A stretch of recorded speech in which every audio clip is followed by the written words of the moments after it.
Bonjour à tous, je suis Simon Valentin et je travaille comme praticien hospitalier universitaire dans le département de pneumologie du CHU de Nancy. Donc je vais vous présenter la spécialité qui est la pneumologie.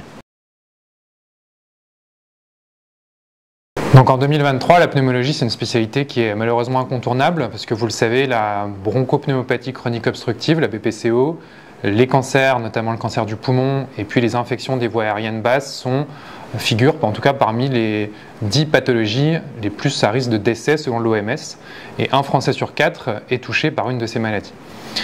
La pneumologie est aussi au premier plan depuis la pandémie de SARS-CoV-2 et puis la pollution atmosphérique qui entretient ou qui aggrave les maladies respiratoires, et donc il y a une urgence de se former vraiment à la pneumologie. C'est une activité qui est très variée et qui est très transversale puisqu'au quotidien on interagit avec de nombreuses autres spécialités, que ce soit la médecine interne, la cardiologie, la médecine intensive et réanimation évidemment, l'oncologie. Il y a tout un tas de spécialités avec lesquelles on peut interagir pour la prise en charge de nos patients.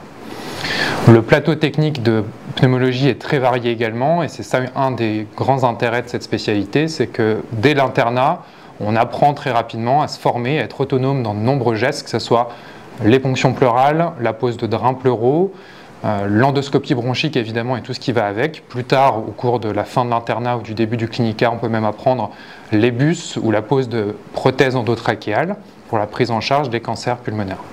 Il y a également toute une activité en lien avec les maladies vasculaires pulmonaires, technique avec la réalisation des cathétérismes cardiaques droits.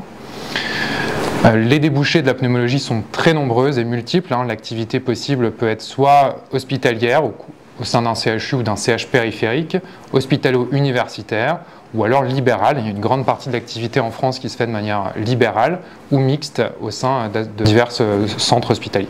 La pneumologie, c'est une spécialité qui est particulièrement clinique, qui se base sur l'interrogatoire et l'examen physique du patient. Donc en pneumologie, l'interrogatoire, c'est vraiment la clé pour obtenir nos hypothèses diagnostiques. L'examen physique est, lui, très riche de sémiologie respiratoire qu'il faut apprendre et mettre en pratique au quotidien avec le patient.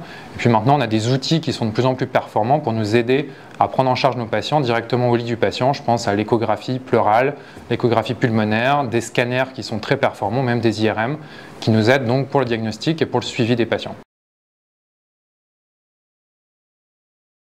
Donc moi j'ai choisi d'être pneumologue, j'ai fait l'internat de pneumologie essentiellement parce que je voulais découvrir cette spécialité d'organes qui est très pratique et qui avait un attrait pour moi, c'était le lien avec la médecine intensive réanimation. Donc j'ai travaillé quelques années en médecine intensive réanimation pour finalement revenir en pneumologie, travailler actuellement aux soins intensifs respiratoires et de manière plus générale dans le département de pneumologie pour y effectuer des activités techniques, des activités de consultation et puis une activité de recherche également qui est très importante au sein de la discipline.